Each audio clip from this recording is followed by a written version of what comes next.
Open houses offer several advantages for sellers, though their effectiveness can vary depending on the market.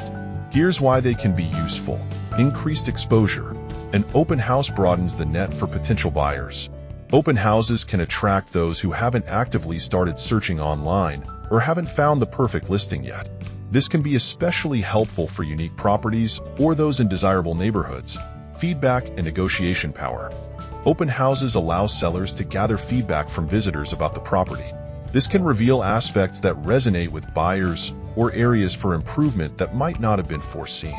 With positive feedback, you can potentially highlight these strengths in marketing or use them during negotiations to justify the asking price. Sense of urgency and competition. Multiple interested buyers attending an open house can create a sense of urgency and potentially spark a bidding war. This can drive up the final offer and potentially lead to faster sales. When preparing for an open house, consider the following to be successful. Market conditions. In a seller's market with low inventory, open houses might be less necessary. Conversely, in a buyer's market with more options, they can be a way to stand out. Target audience. Consider if your ideal buyer is likely to attend open houses. Younger generations or first-time buyers might be more likely to attend open houses compared to luxury home buyers who might prefer private showings. Time and resources.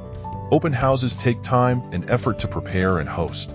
Weigh the potential benefits against the time commitment involved, especially if your agent offers strong alternative marketing strategies.